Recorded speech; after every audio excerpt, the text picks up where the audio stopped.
Hello, Matt.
To open the meeting. Sounds good. Thank you, Mr. Link. It looks like Dr. Stoker has a couple items on the agenda for education and policy today. Thanks for everybody for coming and spending the evening with us. So I'll pass it on to Dr. Stoker to go us through the agenda. Thank you, and welcome everybody this evening. The first one actually Matt's going to take, which is posting of committee meeting minutes. Hey, Tanya. Yep. Tanya. Yep. Yes. Somehow I'm hearing everybody's voice twice. Eric. The first one actually Matt's going to take, which is posting of committee meeting minutes. Hey, Tanya. Yep. Tanya. Yep. Yes. Somehow I'm hearing everybody's voice twice. Eric.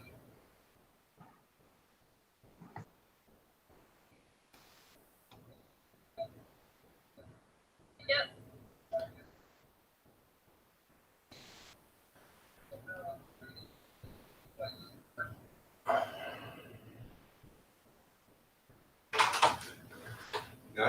I don't know what's going on. Everything keeps going on repeat.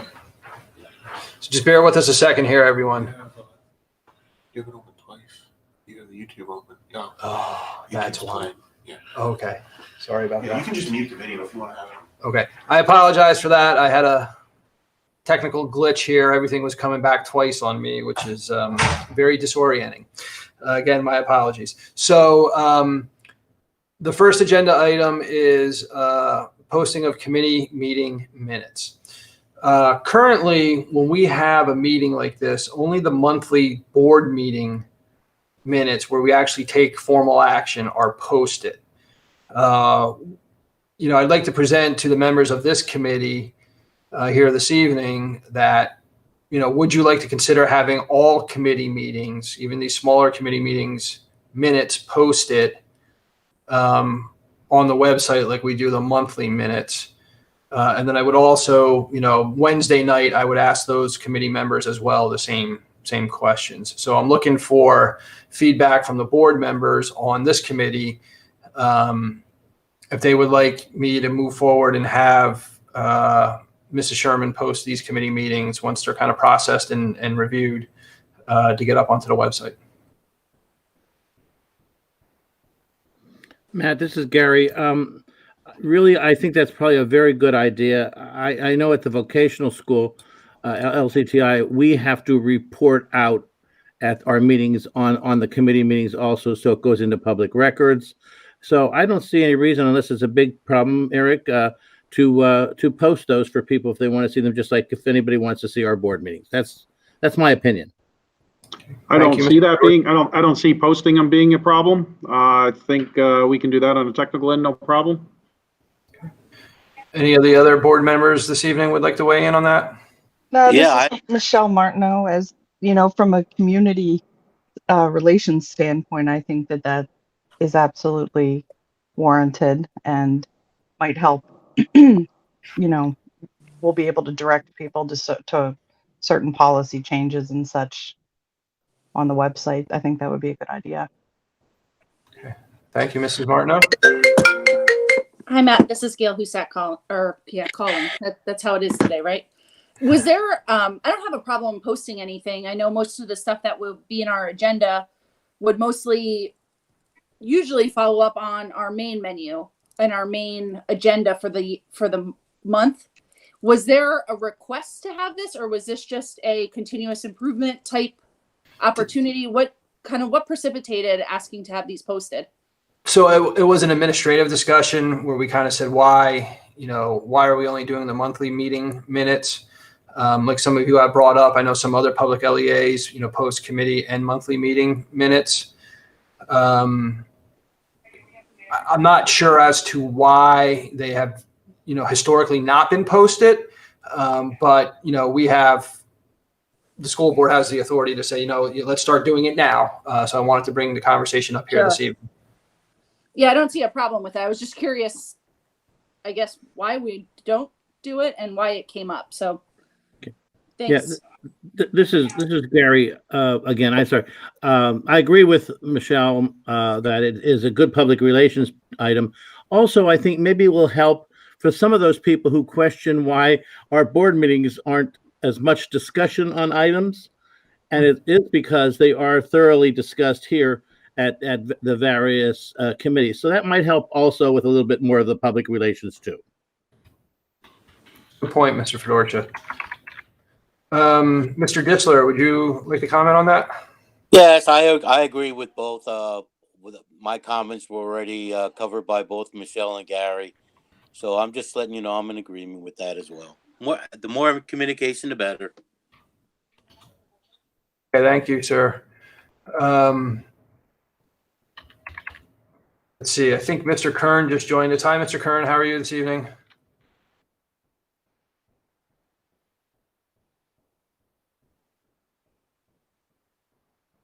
Can you hear us, Mr. Kern, Bob?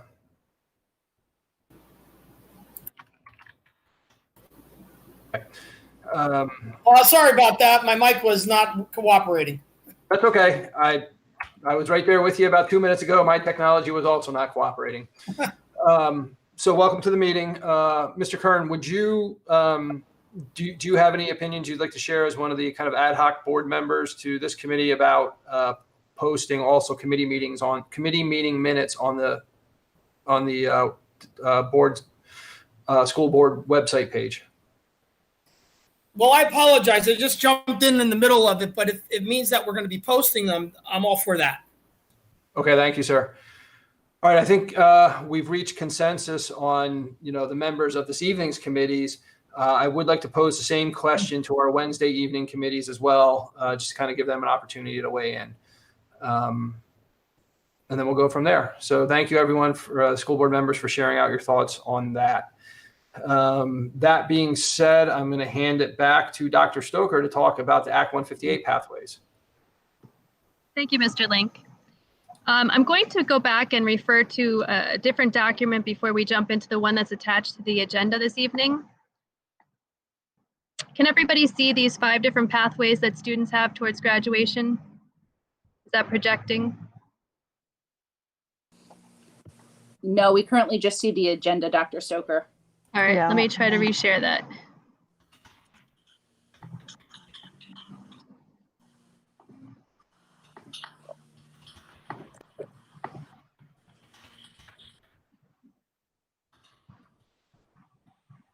That's better.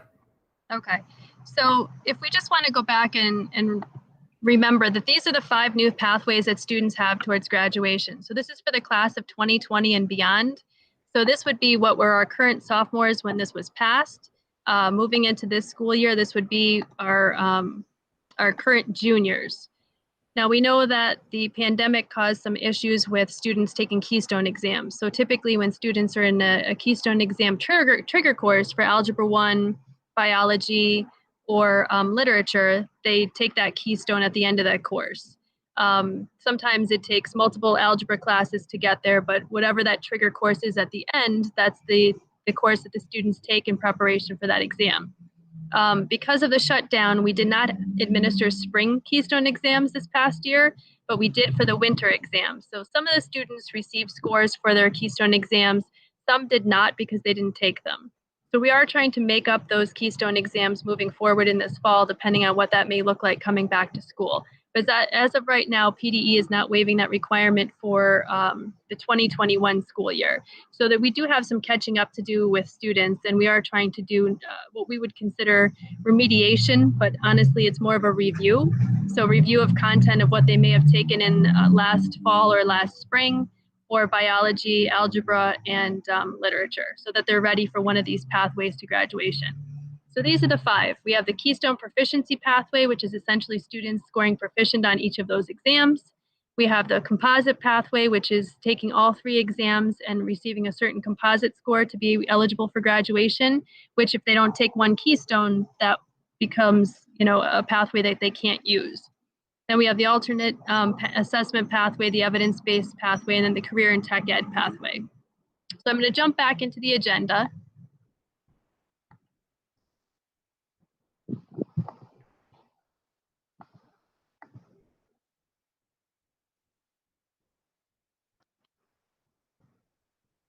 And then this is essentially the scores that were passed by Pennsylvania Department of Education. Can everybody see those? Okay. So this was something that was passed in March. So on March 18th of 2020. And we know that the pandemic and the closing of schools happened on March 13th. That was our last school day. So this kind of got buried. There wasn't a lot of discussion about this because we were more concerned about closing of schools and how we were going to have continuity of education plans in the spring. But I'm just bringing this to the committee to make you aware at this point. So looking at the alternative assessment pathway, they finally have benchmark scores for those assessments. So the SAT score of 1010, a PSAT score of 970, an ACT score of 21, or the Armed Services Vocational Aptitude Battery, which is the ASVAB, and that would be the minimum score that they have published at that time for the graduating class. So if you look a little bit lower, if we're looking for a student to place out of the algebra, literature, or biology exam, it talks about which exams can be used for that. Going a little bit further down, the IB exams, if there's a score of a 4, one of those, then the students can place out of, again, one of those 3 Keystone exams. And then for the evidence-based pathway, if they have an established score on any of these assessments, they can be used in place of those exams as well. So the ACT Work Keys assessment, they have different levels like gold, silver. So the silver level would be acceptable, SAT subject test of a 630, an AP program exam score of at least a 3, or an IB diploma program exam score of at least 3. So I just wanted to share this with the committee tonight so that, within those pathways to graduation, we do finally have some approved scores, and we will start to look at these because this begins with our juniors this year. So this is important for them to graduate, that they have to at least graduate on one of these pathways. So we'll start to track some of these exam scores that they have now that we have these cutoff values. Are there any questions on that? Tanya, if I may, I have a question. Yes. You mentioned something about remediation programs. Can you just quick tell me how that happens in the high school? Is that done in the actual classroom, or is there a pull-out programs, or, how exactly is that done? So in a typical year, yes, to all of those. So it really depends on what the course is that they're taking. For instance, if they are taking an English course and they're in English 2, all of those students, if they passed that course but maybe didn't pass the Keystone exam, they move to an English 3. English 3 is where we use some time in that to remediate them, because we know that they're all going to to a similar or not the same, or if not the same, English course. But if it's a biology course and they're not taking biology after that, and they're taking maybe a different science or no science at all, then we have to be flexible within those schedules. So I'm going to hand that over to Bob Velocity to talk a little bit more about the specifics of what that has looked like in the past. It's going to look a little bit different this year. Yes, what we have is we have a mediation course on Canvas, Mr. Kern, that our biology teachers then take all the students that did not score proficient on the biology keystone, divide them up evenly, and meet with them over their building ops period to get them logged into that and monitor that, and periodically check in with them to see their how they progress. With mathematics, we have a natural progression. If they do not pass the algebra keystone exam, they get some remediation time within their geometry class.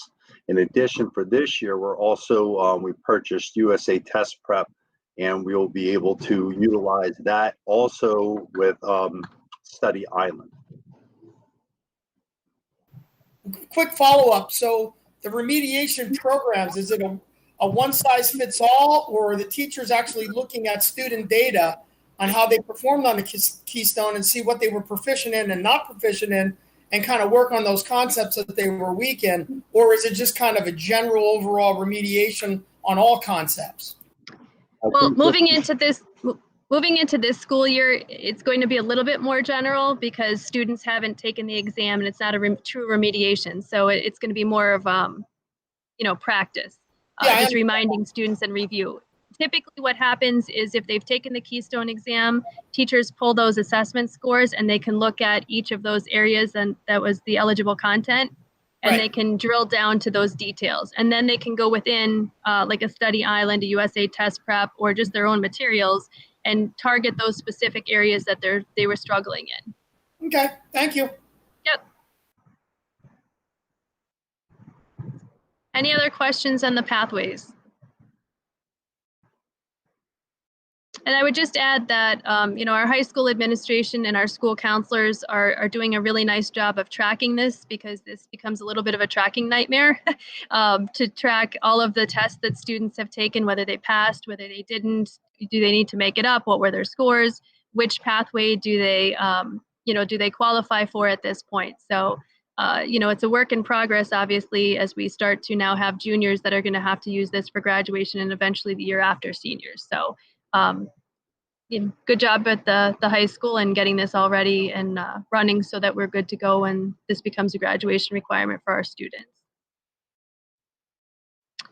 The last piece of information that we have under education tonight is the information for virtual learning. So a few months ago, we passed our handbooks for each of the buildings, knowing that our webpage was changing and that we would have to update those handbooks to have the new links in there. So our principals are currently working on that, and they'll be ready to go for the start of the school year. Not knowing exactly what our school year will look like, and there might be virtual options within there, and there may be some students that are in a hybrid or a virtual environment, we've kind of come up with a guide. It's not really a handbook, it's not really an addendum to the handbook, but it's a guide. So if certain things are happening, whether it be discipline, whether it be how do you get logged into things, your technology, absences, things of that nature, where each of our buildings is putting together kind of a guide that will help students who would be in that virtual environment. We're not looking to make it a full handbook, but it would essentially be helpful to the families to know how things may look a little bit different in that virtual or hybrid environment. So I don't know if Bob, or I know Scott's on the call as well, if either of the principals that are on tonight want to talk a little bit about what that looks like.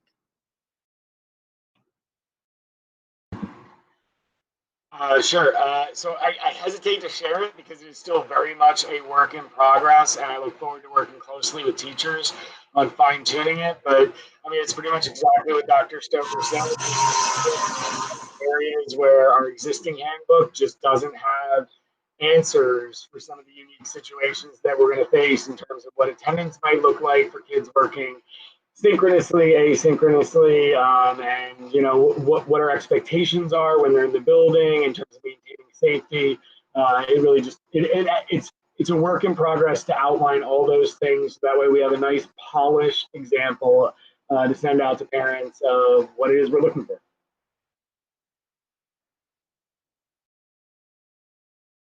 Yeah, and the only other thing I'd like to add is that once we have a clear path that we're going to go down, then as principals, we want to make sure that whatever we do put out to everyone looks similar. So if when we have parents with children in all the buildings or more than one building, they're familiar with the setup, so they know where to find it. So that's also consistent with our current handbook. So we want to make sure that it's smooth and, like Scott said, a polished product. Thank you, Bob and Scott. So that's what we're looking to do. We don't have that product for you this evening. We are putting that together currently as our information changes and coming back to school as we kind of get down and drill down into the details of what that might look like. So more to come on that. Dr. Stoker, this is Gail. Just a quick question on that virtual learning. Will that include both information regarding Bulldog Academy, as well as if we have to go to a hybrid or a complete virtual depending on circumstances moving down, or what's the background be, what that'll look like? Sure. So Bulldog Academy actually has its own handbook. So we'll be keeping that the same. So we won't be changing that. If anybody's going specifically into Bulldog, there might be some things that we have to update within that, but that's a separate handbook altogether. So there might be references in this virtual learning pamphlet or guide that we're going to put together to Bulldog Academy, but Bulldog Academy is a whole separate handbook for students that are choosing that learning path. Thank you.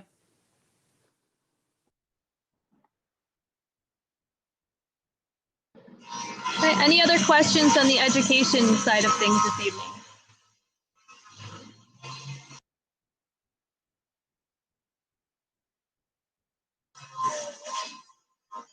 Okay, hearing none, I'm going to go ahead and jump into the policy, and I'm actually going to relocate for a second so you guys can hear me.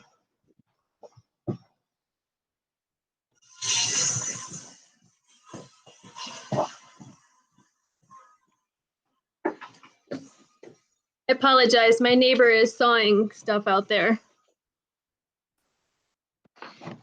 So jumping into our policy this evening, we have one policy on the agenda, and it's a rather short one. This deals with employee contracts, and what we're looking at specifically is language related to the probationary period. So we have employees that may be probationary within the probationary period coming back this fall. And although supervisors will be, checking in with them and monitoring them and evaluating them, it may not look the same as it does when they are typically in our school buildings.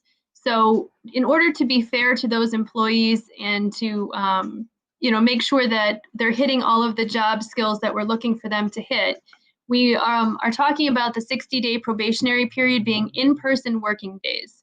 So that's at the discretion of the superintendent or designee, that we can change that period from just 60 working days to 60 in-person working days. So if we do have to go full virtual and we have people that are working within that environment but not in our schools, that we in times of that pandemic, we can kind of change that probationary period a little bit more to make sure that they're hitting all those skills before we make them a full-time adjusted employee. Any questions on that language?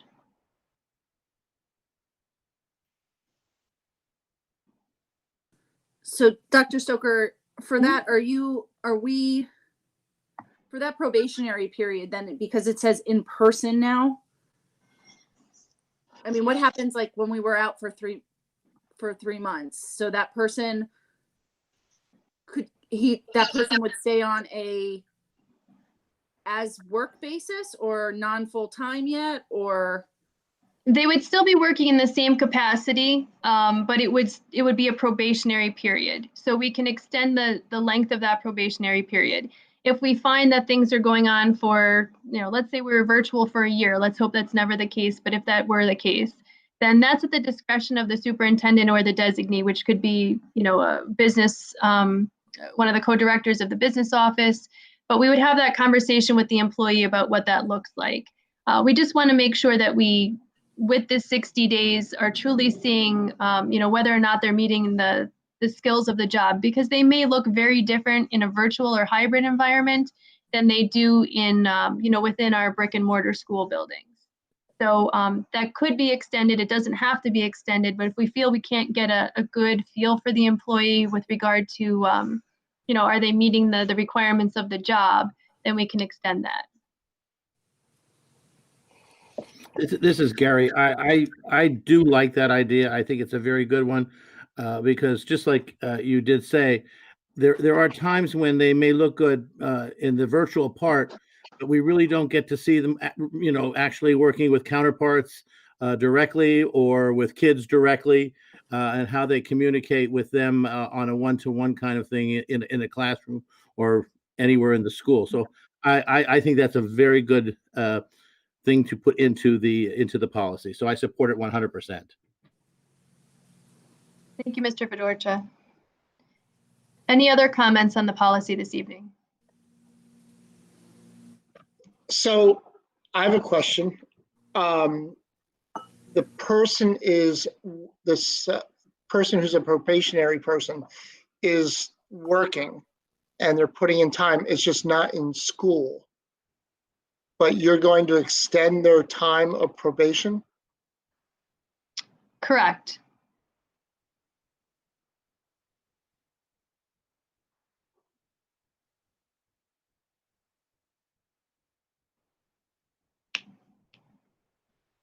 I think this needs to be bargained.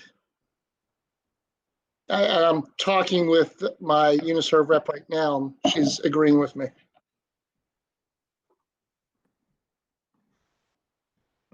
Okay.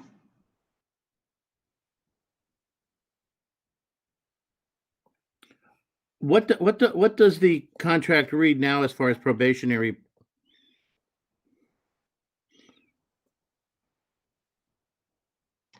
So I don't have the contract right here in front of me. Tim, I hear what you're saying. And if that's going to be the position, Tim, I would like to advise to the school board that for now,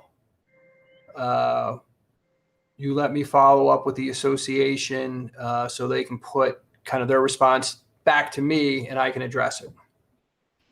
And then we can bring this back at a further time, at a upcoming time. And I also don't have a copy of the contract with me to pull up right now. Okay, that's fine. I mean, I was going to put it off anyway until we had time to look at it. That's what I'm fine with that. This is Gary. Yes, go ahead. It may not just be in our contract. It may be school code. I'm not sure where it is, but we'll have to look at it. Yeah, and okay, sorry. Tim, we would be happy to continue that conversation with you and then revisit it. Thank you. So we can certainly table this until we get more information and we can bring that back next month if that works. That's fine, Dr. Stoker. Okay, thank you.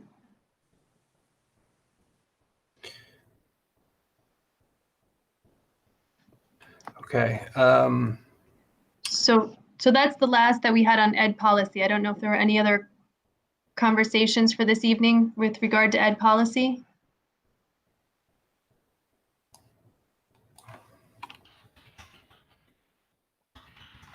Matt, were you going to say something? I'm sorry. Yeah, I was just trying to record that into the minutes here that we decided to table this policy and then continue communicating with the associations.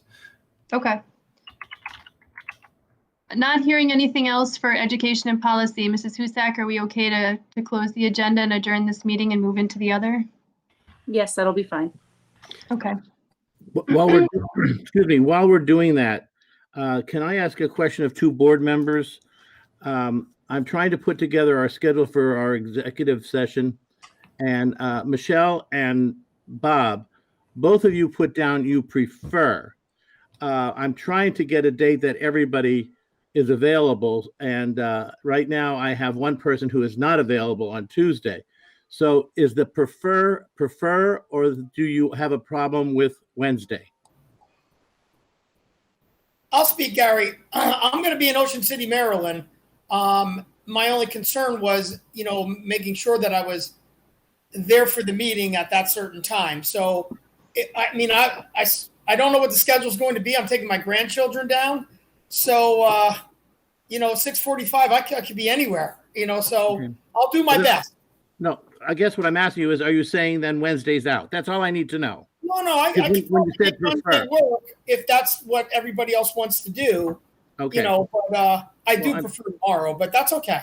Okay, I'm trying to get a day for everybody. Michelle Martin, how about you? For me, I prefer Tuesday simply because Griffin has a physical therapy session, okay. And I'll have to have someone else cover it. Okay, I don't really need to know the reason. My problem was prefer. I just would. Okay, so well, right. I wasn't ruling anything out. I just whatever you want to do, I'll make happen. I just currently I'm open on Tuesday, so okay. I'll rule Wednesday out right now. Temporarily, I will get back to it. I still have two more people to hear from. Okay, thank you. I'm sorry to bother you, but I thought since I have you, I don't have to call you tonight. That's fine. Okay.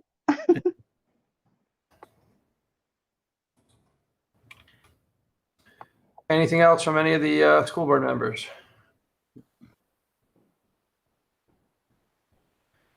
Okay, then, Mrs. Husak, it sounds like we're ready to close out that meeting and then transition into the ECC committee meeting. Sounds good. Thanks, Gail. I believe, let's see, Dr. Stoker, you're going to record the notes for this meeting and I'll share the agenda? Yes. Okay.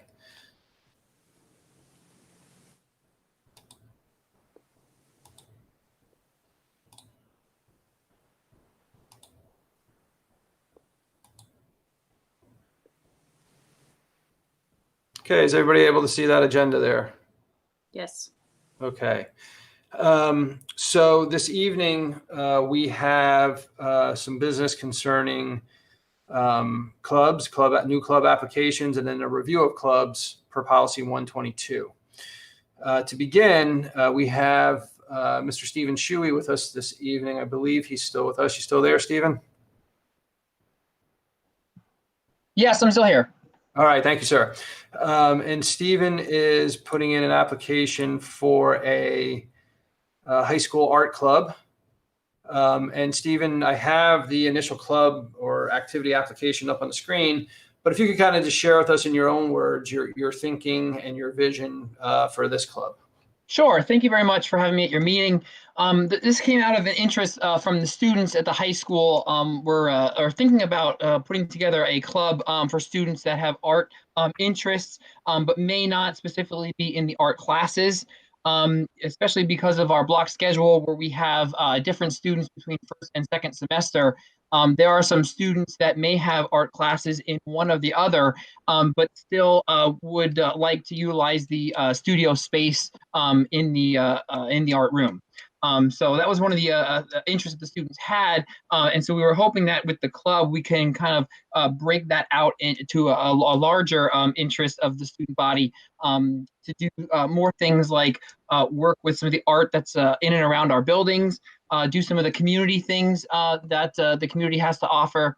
Last year, I had the opportunity to take a few students. We went to see the Moominshants. Those of you, that are, maybe did that in the 70s, know about the Moominshants. And we also saw a group Illuminate from America's Got Talent. So with some of the connections that I have through some of the area arts theaters, they offer discounted or free tickets. And so I was able to take a few students with those free tickets, but pretty much it's kind of the students that are in the art classes currently at the time that I kind of offered that up to. And so I'd like to make that available to more students so that they're aware of some of the activities and art culture things that are happening in and around the community. We would like to have students either do a little bit more participating with the arts in the community. The district is usually asked quite often about having art contests, and I know that the Sidington Women's Club does that quite often, and there's some others through the Lehigh Nature Gap Center. They do some as well, and students I think would be more inclined to participate if we had a studio space for them to work in to create things for that. So it's one of the things that we're interested in adding in there as well.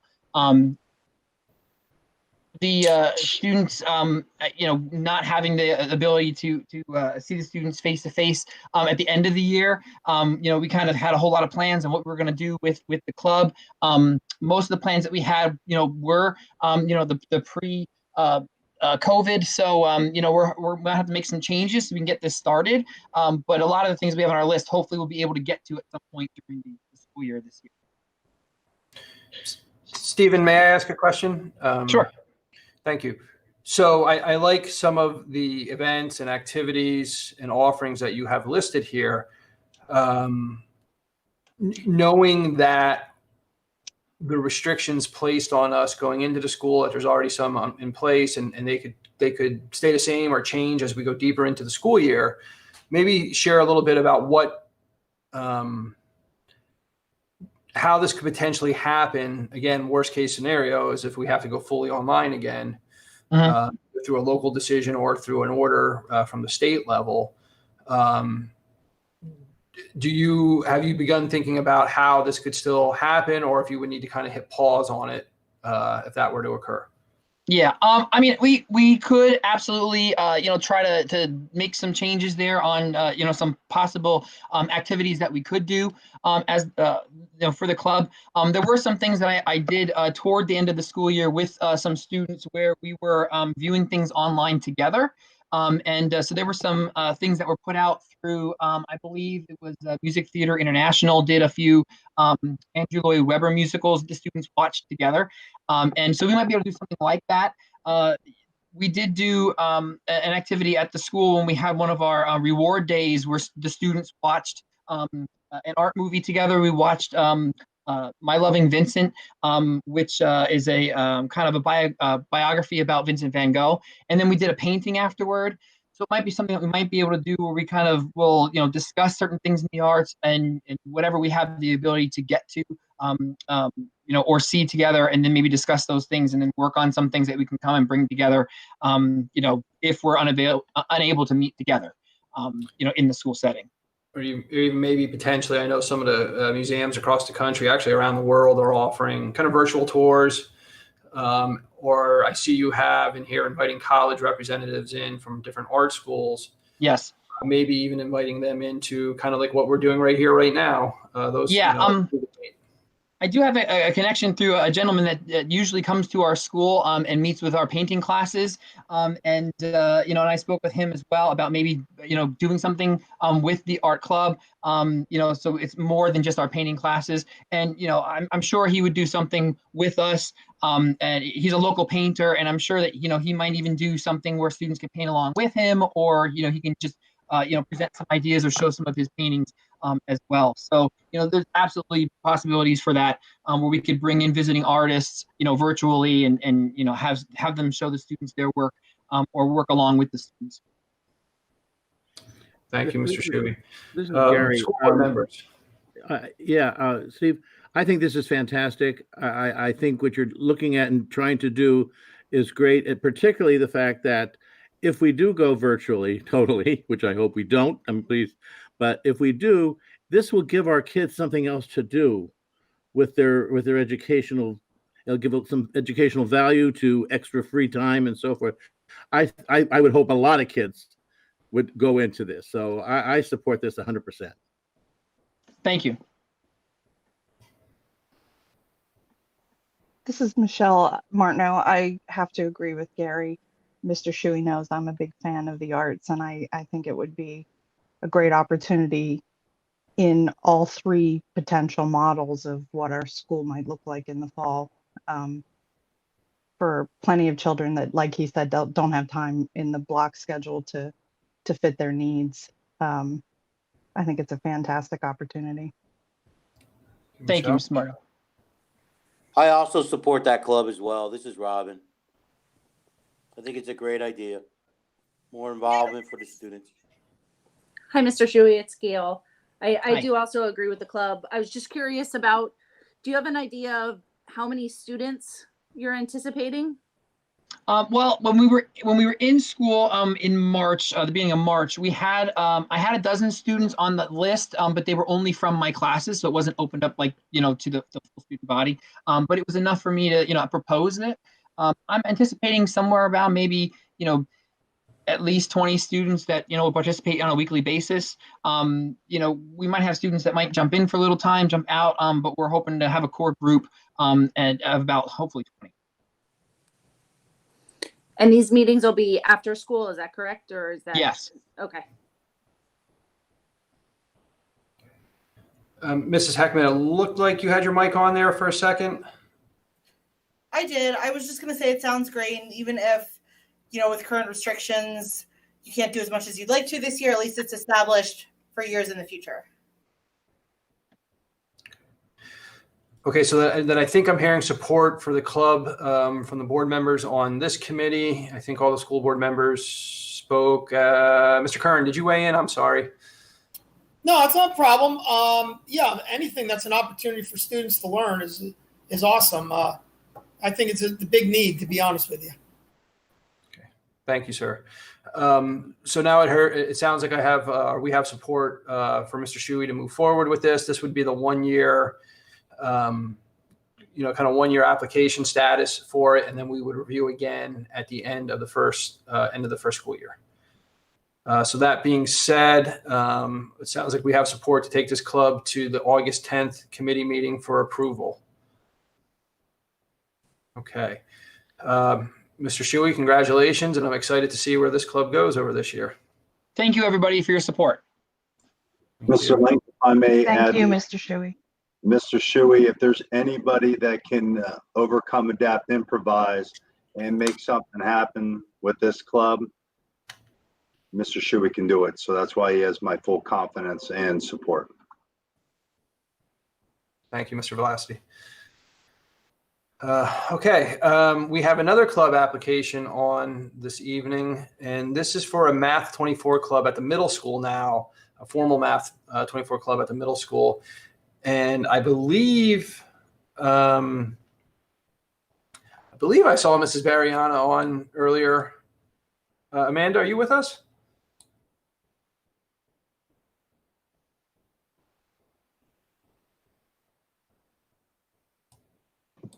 I don't see her listed, Matt. No, I don't see her. Yeah, I don't either. She did pop in earlier. She was on earlier. Yeah. So this is a club, similar to the Math 24 club that we have in place at the elementary level, working on math computation skills and to compete against students from other schools. This competition is typically hosted at CLIU 21.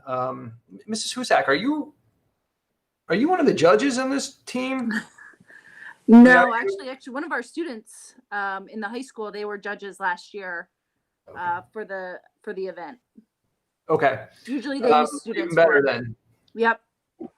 Mr. Link, Mr. Latonin typically takes a group of our high school students in his calculus or AP calculus class, and they are student judges and or coaches every year. So it's definitely a worthwhile endeavor, I believe.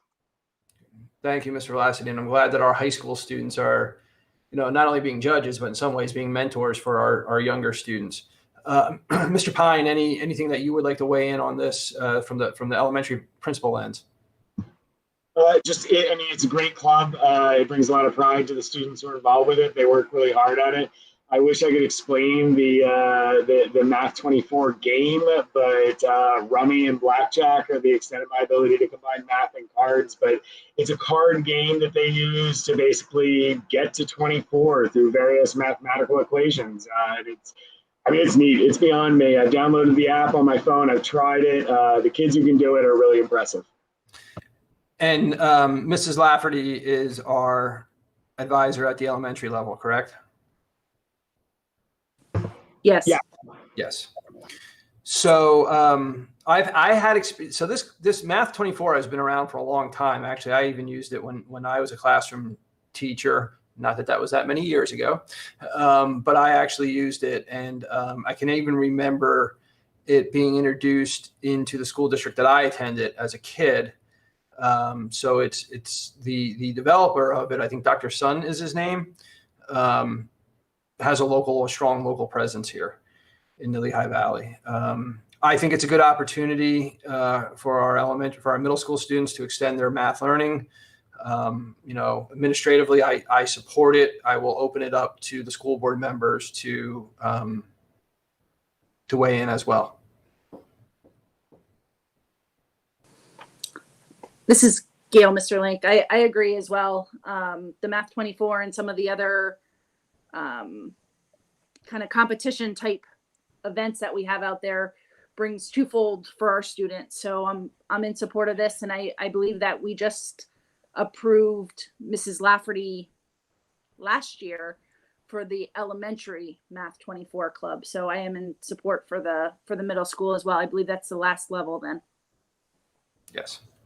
This is Michelle Martineau. I agree with Gail. It's great to see it across the grades and across the boards, and I especially love when the older children mentor the younger children. I think that's fabulous. Thank you, Michelle. This is Robin. I'm also in support of that. Sounds like a very good idea for our students to commingle with the other students and even help them educate on what they're actually being involved in. Thank you, Mr. Disler. Mr. Kern or Mrs. Heckman? What, are we talking we need math? Are you kidding me? Yes, of course. You have my full support. Thank you. Yeah, absolutely. All right. Thank you all for that, and we'll be sure to get that message to Mrs. Barriana. I suspect something came up for her, and we will get that message to her, and we will have this as an agenda item as well for August 10th. Up next, we have just a review. Each year in the summer, per policy 122, Mr. Weber and I kind of review the current status of the active club list, including sports, and then the stipends as they are related to that schedule in the contract. Tim and I did that. I believe that was last Tuesday or last Wednesday, correct, Tim? Correct. And kind of looking through, you'll see we don't have the actual sports number predictions for the upcoming year. And what we did was we entered the participant numbers as we ended for the last school year for the clubs and activities. Tim and I felt it was appropriate to continue with all the existing clubs, knowing that depending on what the school year looks like coming up, some of these clubs may or may not be able to actually function. And if they don't function, then that person would not receive the stipend. If they are able to function either in a in-person or online scenario, then we would move forward with that. But for some of them, if the advisors, can't figure out a way for it to actually happen, then that stipend may have to be tabled for that school year. So I don't know, Tim, is there anything that you would like to weigh in on that? Sorry, no, what you said was fine. Okay, thank you, Mr. Weber. So administratively, we're recommending that we continue with the clubs that are already in existence and on the list, as well as the as well as the sports. And, Mr. Geis is currently filling any open sports positions that we have. So, we're recommending that we move along with the sports as well, whatever that may look like, with direction coming down from either the league, PIAA, or even if the governor's office steps in and puts down an order, which they have not done so far. Brian, is there anything that you would like to say as far as the sports on the list go? No, I think you've covered that, Mr. Link. Thank you. Okay, thank you, sir. Open it up for board members for, weighing in on whether they support the rolling over of the existing clubs and sports. Hi, Mr. Link. This is Gail. I'm in support of rolling over. I just have a quick question. When we talk about it's one thing versus the clubs versus some of the athletic areas, if a season doesn't occur, or like in this past year, the spring season kind of started but didn't really, do those coaches still get those stipends, or when does that cutoff happen? So last year, the board actually proactively said that they're going to continue to pay all of our employees. Correct. And then, if you recall, shortly thereafter, Act 13 was passed that said school districts have to pay all their employees. Act 13 sunset on, I want to say, June 30th, and they have not renewed that. So, right now, if those seasons do not occur, or just the governor says for whatever reason, the spring season can't happen or the winter season must shut down, then my recommendation to the school board would be that those coaches in those positions do not receive their stipend. This is Gary. I agree with that 100%, Matt. I really do. I think, that's an extracurricular. That's not part of the teaching part. That's extracurricular. So I do support that. So these stipends are part of the contract schedule, but they would not have performed the work. So again, I would recommend that they do not receive that stipend, and unless the governor's office somehow again passed like a new version of Act 13. But what I'm hearing is that's not even on the table.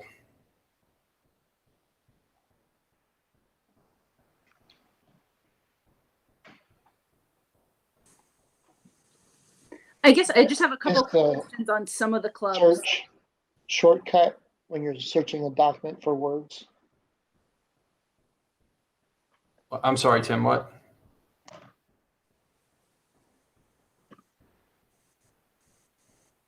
I'm sorry, I didn't know I was muted. Oh, that's okay. Okay, Gail? I'm sorry. There's a club on here that it caught my eye, and it's only because we just did the Math 24. There's a Math Counts Advisor. Do we know what that is? It says there's 10 students in it.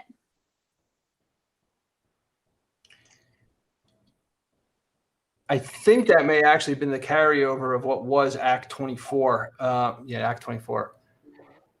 Math 24. So that's where I put the 10 students for Math 24. That's how it's been labeled, but that is the Math 24 group.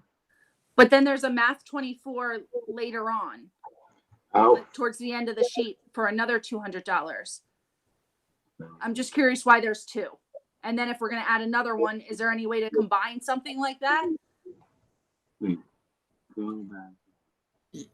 Yes. So they're different buildings, correct? Oh, no, never mind. I apologize.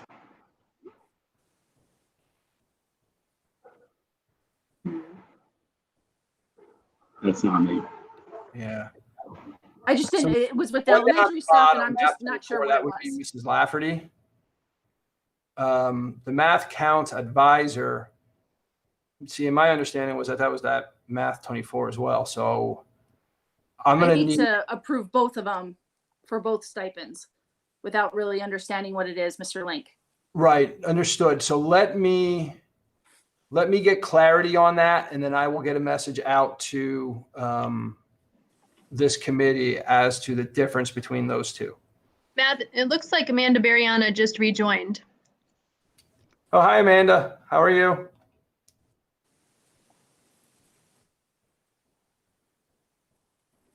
Sorry, it took me a minute to unmute there. I'm good. How are you? Doing well, thank you. Amanda, quick update. The board members on this committee approved the Middle School Math 24 Club going to the board for consideration at the August 10th meeting, consideration for approval by the full board. Okay, wonderful. Thank you.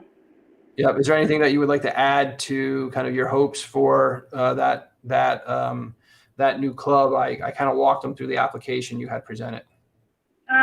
Yeah, we had a really great first year trying that out. The kids had a really nice time. Unfortunately, we did not get to go to the competition last year, but we were practicing weekly for that to go up to the competition. I did that in coordination with some activities with my, not in coordination with it, did it separately, but I had my math counts club. I had that going on. So it was really nice to have those two different math clubs at the middle school going on.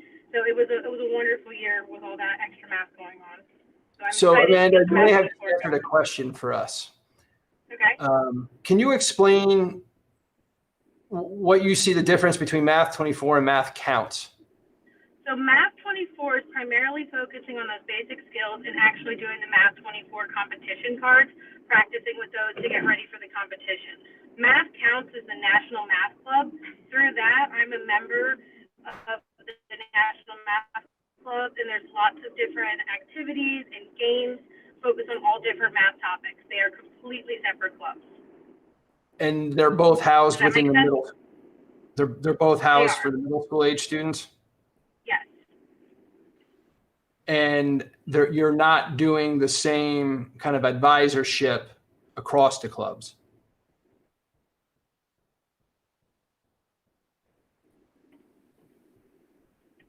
Yes, I'm doing it completely separate. They are completely separate. Okay. School board members, Mrs. Husak, Get do you out there have a little bit. Did I answer that question correctly? well, I don't know if there's a correct answer. I'm just for if there's what I'm hearing you say is that there are two distinct clubs at the middle school. And as far as your prep and implementation, it's not like you're running them both at the same time. Is it the same students? Is there overlap in the students? No. Okay. Mrs. Husak, does that answer your question? There were few students that overlap, but they each had, I'm sorry. Okay, Mrs. Husak, does that answer your question? Yes, I think. So those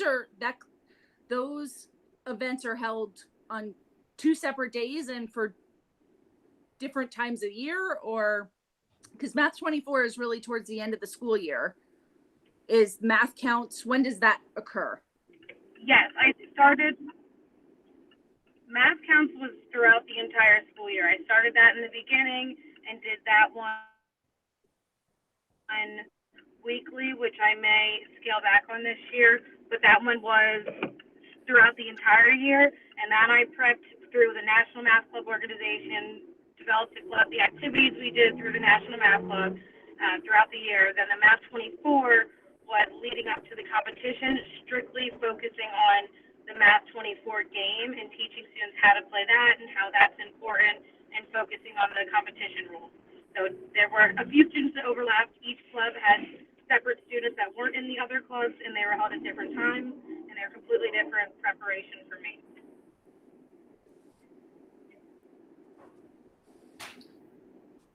Okay. Questions or comments from other school board members? Yeah, I have a question, Matt. So the Math 24 is a competition. So basically, those students are selected, and based on, I'm guessing, some kind of math criterion to be on a competition team, which probably involves, I don't know how many. I'm going to say half a dozen. Would that be correct? So, Amanda, how many students do you actually take to the competition? About that, yes. Oh, I wasn't sure if that was for me or not. I'm sorry, Amanda?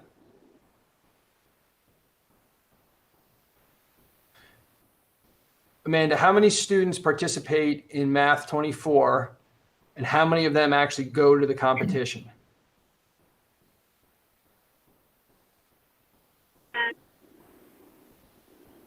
In the club last year I had about 10 students to the competition. So I do an in-school, I was planning to host an in-school tournament to decide which students actually went on. But any student was allowed to join the club and practice with us and apply to be at the competition. Okay, so open to all, but then you screen it down to 10 to take the competition.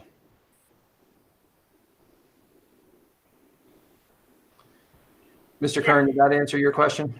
I didn't get a response, but so we have, let's say 20 students sign up for it. There's some criterion involved to get it down to 10 that are going to compete in the actual competition. I think that's what I'm hearing. And then on the second, yes. Okay, and then Math Counts is something that was a continuing program that anybody could sign up for to kind of work on math skills. Yes, and how math is involved in real world and different applications. Like I actually just stopped in the school last week. We earned the Silver Award for the Math 24 Club, which was a project-based award where we had a certain amount of kids in the club and did different activities. I was able to prove that to the National Math Club, and we earned the Silver Award. We were in progress with the Math Counts Club to get the Gold Award, which the students were heavily involved in this math-based project that we were going to present to the National Math Club to earn that next level. So is very different. Okay, that answers my question. Thank you. You're welcome. Thank you, Amanda. Other questions or comments from other school board members on the panel?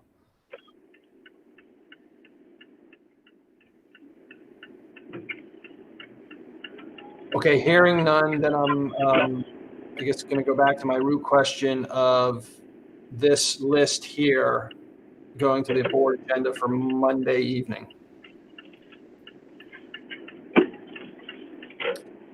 I believe that everybody is in agreement. Board members, any opposed to send that? Hearing none, Matt, I would say go ahead and move it forward. Okay, thank you, Mrs. Husak. Amanda, thank you too for helping to clarify some of those questions to the committee this evening. Of course. Thank you so much for hearing from me. Sure. Okay. Next on the ECC committee meeting this evening is Mr. Geis, our athletic director, is going to give an update on what we term the state of the PIAA sports for fall, and any additional information, Mr. Geis, that you would like to share this evening about what sports currently may look like for the Northern Lee High School District. Yes, thank you, Mr. Link. We are in an ever-changing world with the C19 in regards to, we just received additional information 4 hours ago, and it just seems like things change very quickly. Governor Wolf and Dr. Levine are going to provide guidance for allowing family members possibly to attend contests. So that just came out 4 hours ago. Excuse me, and we're going to get that guidance on Wednesday. So that is something brand new, just came out. We received from the PIAA last week guidance to play contests. We already had our resocialization plan that includes playing contests in those different tiers. And we are going to continue to follow the guidance presented by the Pennsylvania Department of Health. The good news is that we are going to be able to have 250 people or less at all of our contests. We met as an executive board of the Colonial League today. We are going to have an AD principal meeting on Wednesday to discuss more items. But some of the things that were in discussion to meet those needs, and I'm just going to give you couple tidbits here. In regards to, we'll start off cross country, limiting the number of runners per school, which helps us in transportation, on distancing on a bus, as well as maintaining limits at particular facilities when it comes to athletes being able to run. Also, for soccer and field hockey, some of the things that we have to do, and we're fortunate enough to play in our stadium, which is going to be an easy task for us. But one of the issues that comes up for teams that do not play in their stadium, such as soccer and field hockey, are what do they do with athletes? What do they do with varsity athletes during a JV game, and what do JV athletes do during a varsity game? And the easy fix for that is having those athletes in the bleachers and physically distancing in the bleachers. So that's an easy fix in that aspect. Some of the other things that we discussed is in regards to the playoffs, and a lot of those things are down the road. We don't even know if we're even going to get to that point. We were on a virtual meeting last week with District 11, and Bob Hartman is our representative for District 11, and he's also the vice chair for PIAA Board of Directors. And they had given us guidance on District 11, and they still don't have a concrete plan for state playoffs, district playoffs. So as a league, our thoughts are that we have a number of athletes that are currently playing in non-PIAA sanctioned events, and we feel that we should at least try to gain or garner control by having our practices, and we have a standard operating procedure in place at this point. You guys are all aware that we've had about 1,800 athletes, coaches that have been evaluated or screened at our stadium. We've had 0 issues. We've been able to run those summer workouts with no issues, and we know pretty much every other school is doing the same thing with 0 issues. So our recommendation as an executive board is to kind of put it in the hands of the schools and allow them to decide whether they want to postpone, play the games, or cancel any particular contests. So kind of looking at this, I can give you a timeline. The Colonial League is going to have discussions on Wednesday, and we're expecting a vote to come out Thursday to move forward with those contests in the league. Some of the things that can happen from a PIAA level is if a game cannot be played due to C-19, it's a no contest. There'll be a no forfeit issue, so it's just not ruled a contest. So those are some positive things that come out of that, and we're trying to build the morale and the mental and social health of our students by getting them out in the field. And the good thing is we're having outside or outdoor contests. So that really helps us as we move towards the fall. So I didn't want to give too much information, and I figure I'd limit it to any particular questions, and then I can get into the minutia or any other details in that aspect. But hopefully that's a pretty decent overview of what we're looking at for this fall. Brian, can I just ask a question? I'm seeking a little clarity.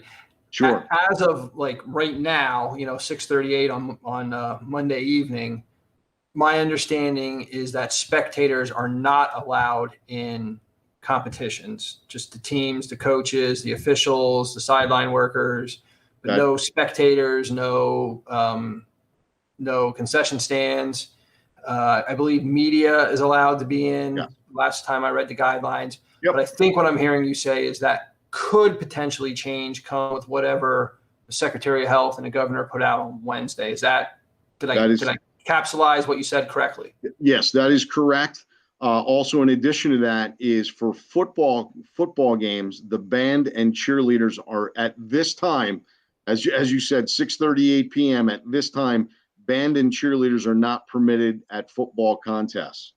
So that means during a football game, it would just be the game help, the players, the coaches, the officials, the media present at that particular contest. So no band, no cheerleaders, no fans at this particular time. And that is a state that's coming from the governor's office and the Secretary of Health at this point. Brian, could you share out with the committee, and I know that you sent it to me to share my board report, but again, just briefly how you're envisioning using our new streaming capabilities in the stadium or in the gymnasium, high school gymnasium. Yeah, we have, and all of you are pretty well aware of the Pixelot system. We kind of covered that for, I want to say it was maybe a good 18 months and the build up to that. The nice thing is with the Pixelot system is for for a fee, people can purchase a month or an annual fee. They can watch contests in our stadium or in the gym. So they would, if they sign up for a month, they can see a month of any contest, whether it's soccer, whether it's field hockey or football. And then if they buy an annual pass, they're going to be able to see football, field hockey, soccer, wrestling, basketball, boys and girls. So that's the neat thing. And we actually have that information on our website under live streaming, under the athletics page. There's lots of links there, as well as the ability, navigation standpoint for parents and fans to be able to view those contests. Thank you, Mr. Geis. School board members, questions, I did have comments? a question. This is Michelle Martineau. Regarding that, the streaming service, that I was going to ask if we were marketing that heavily to sort of mitigate the loss of ticket sales and such for the football games. Yeah, I'm sorry. I was just kind of brainstorming how we might help the club or the sport. For revenue. Yeah. Yes, we're going to start. Our website just turned over this past weekend.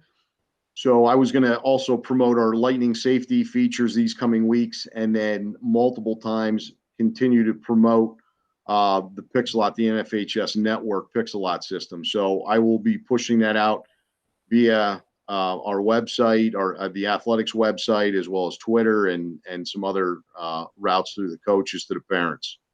Might it be worth it to let the Times News know, maybe some of the local community members would want to watch some games. I don't know. Yeah, the Times Alumni News, and such. Yeah, the Times News reached out to me, and they were actually looking at doing a story on that. So that would be free advertising for us. Great. Good news. Thank you, Brian. It's a good question, Michelle.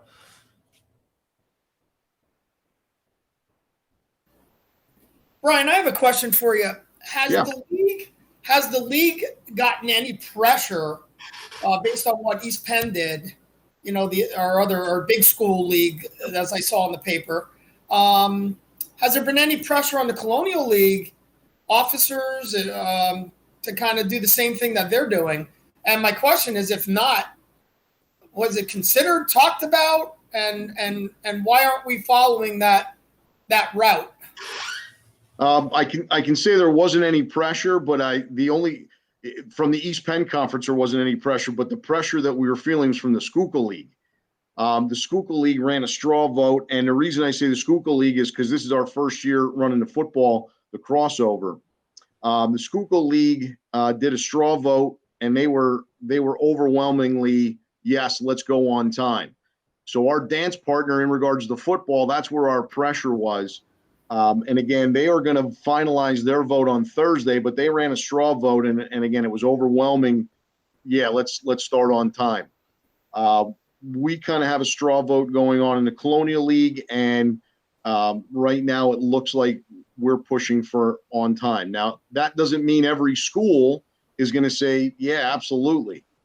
Also, the recommendation, and I'm just going to put this out there, the governor's own words today, about 4 hours ago, said he doesn't understand if schools are going fully virtual, how they can play sports in a right. So since most of our schools, and I believe all of our schools, there might be one that's going fully virtual in our county. I'm not sure in our league, in a county school in our league. I'm not sure though. But at this point, since we're going to have kids in school and it's just an extension of the classroom, and really there was no pressure in that. We actually were kind of scratching our heads why the East Penn Conference decided to go in that direction. And our thoughts are, we've been screening our kids at all of our schools. We know where they're at. They've been in a sense practicing, and we can't understand the aspect if they're going to kind of push it off. Well, now you're pushing it off to later when it gets colder and there's more kids indoors and you're in a population. So we kind of have this thing hanging over our head. We're thinking, okay, is there going to be, there's discussion of a second wave. We don't know if there's going to be a second wave, but by starting early, it buys us more time. And the PIAA hasn't set any specific dates for us, which is good, because if we do happen to get a C19 case and we quarantine for 14 days, we now have the ability to move those contests a little bit later in the season if we have that ability. And then we can make those games up and get those kids a little bit more games throughout the season and hopefully before state playoffs. But those are all up in that. But East Penn Conference did not give us any pressure. We're seeing our pressure from the Schuylkill League. That's what, okay. That was my concern, is that why we're not following suit. You know, are our kids any more unsafe than what theirs are, as we kind of live in the same communities? Yeah.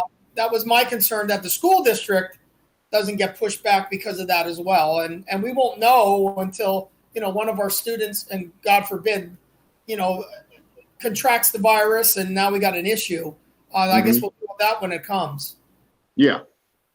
And then Brian, again, I think what I'm hearing you say is, even if the Colonial League as a league says we're going to stick to the traditional schedule for as long as we can, that each district school board, either now or 3 weeks from now or a month and a half from now, has the authority to say, as a school district, we're making a decision to suspend sports. Absolutely. You are 100% correct. No way are they implying that they're taking that decision-making authority away from the local school districts. Nope. And you may see a couple of the schools decide, hey, let's, do we want to cancel a scrimmage, or do we not want to scrimmage, or do we want to scrimmage, or do we not want to play league games, non-league games and just league games?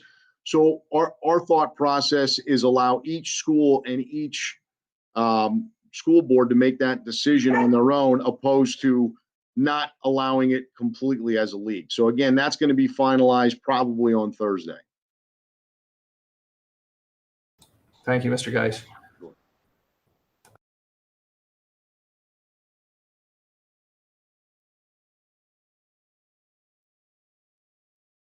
Sorry, hit the mute button. That's all right. Other questions for Mr. Geis as it relates to PIAA sports, thoughts from the Colonial League, flexibility that we have moving forward?